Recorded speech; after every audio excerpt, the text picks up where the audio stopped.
Well, let's talk about your new show, Cheetah and All That Jazz. Tell me how this show came about.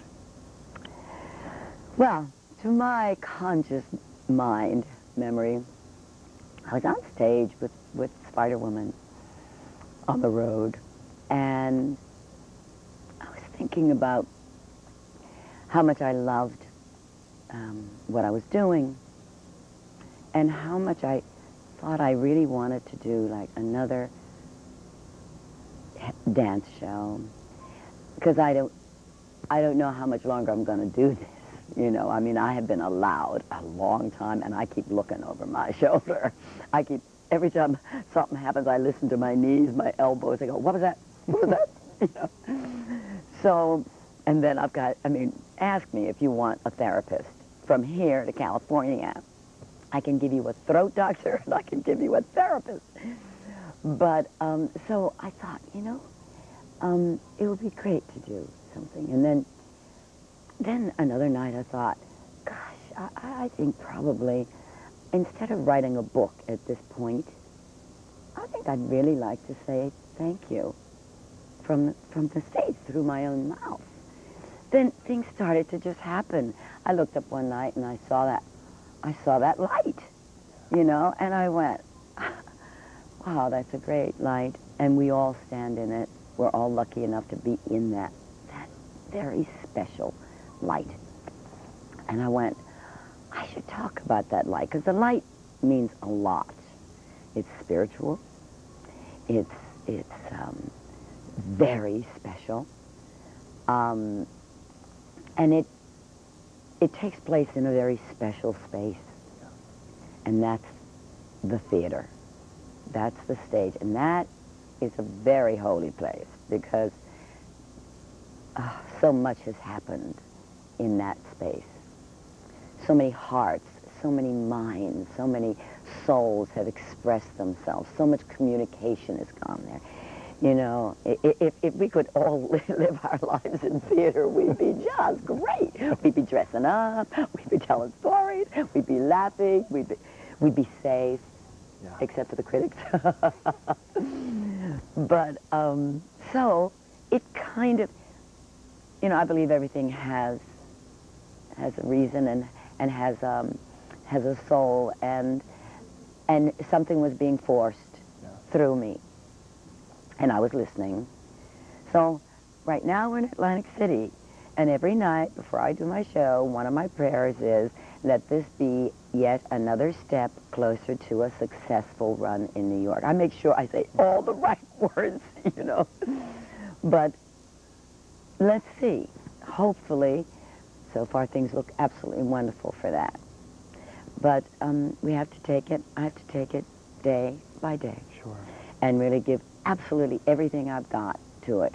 And let's face it, you've seen it, the boys.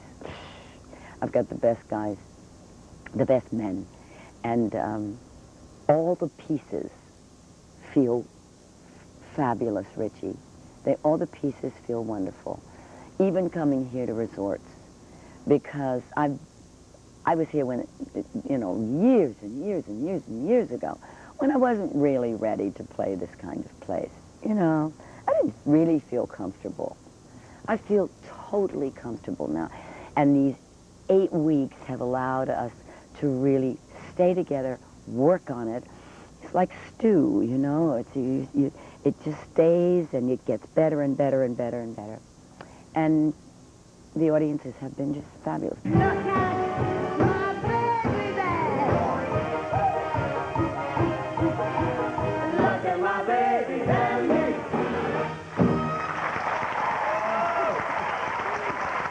Well, I first met Cheetah when I came in as a replacement for Kiss the Spider-Woman. And since the show was already in progress, I just kind of went into the show, and she kind of knew me that way, and she welcomed me with open arms, lovingly, and it was great. But for this show, they had a small little call in Los Angeles, and I went in and danced, and when we sang, we were in there one at a time, and I sang A Nightingale in Berkeley Square for her, and she sat there, and she never really heard me sing before, so she just sat there, kind of a little awestruck, and she had her hands in front of her face like this, and she started welling up, little tears came up, and as soon as I finished, she jumped out of the chair, she ran up to me, and she just gave me this huge hug and a kiss, and she had just couldn't believe, you know, that I could sing. My favorite thing about Chita is that she is a star and she is a legend in her own right, but at the same time, she's a gypsy. She's one of us, and she treats you that way. In my resume, it was stated that I had what we call perfect English. And I remember when I was singing through my audition, both the director and Chita kept staring at each other and looking at me with this weird face. When we finished the audition, they told me that they couldn't understand a single word I was singing. But on my resume, it was stated perfect English. So I guess I should have written written English instead of spoken English. But still I got the job, so I guess I was fun enough.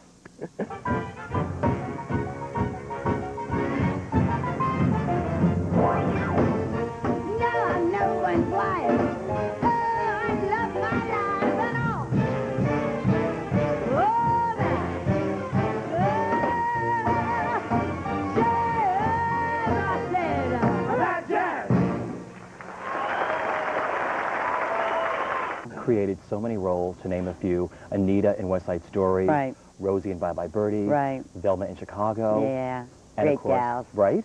And Right. of course, your 2 Tony Award-winning roles, of course, Anna in The Ring Yes. and Aurora in Kiss of the Spider Woman. Right. Did you Thanks ever to have, Garth Drabinsky. See, exactly, right? Mm-hmm. Did you ever have a game plan for your career at any time? No. And I just read an article this morning in Liz Smith that Meryl Streep had said, anybody that thinks they plan their career, she doesn't say is out of their mind, but I say, because you can't plan it. You'd like to say, what you'd like to plan is to be able to be home with your children and, you know, take care of other things in your life, because it isn't just the show business.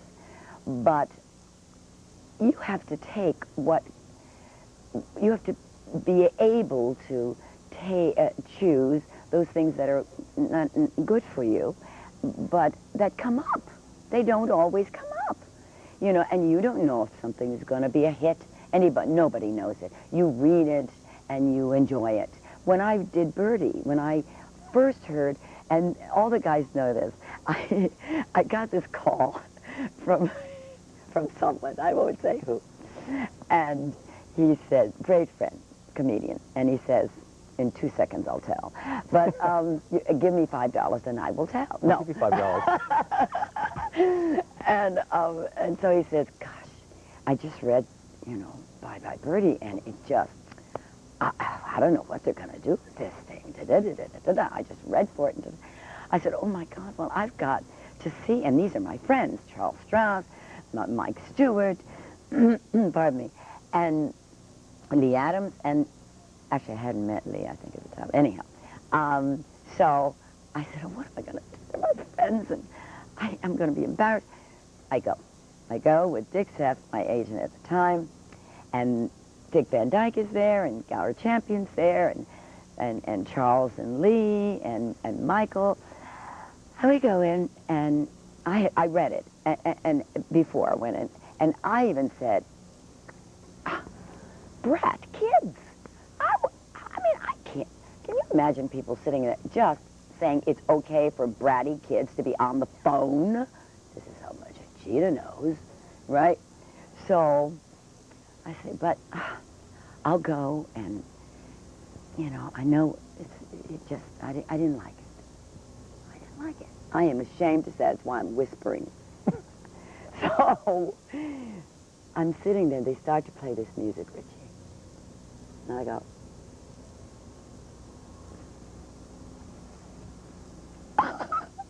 what?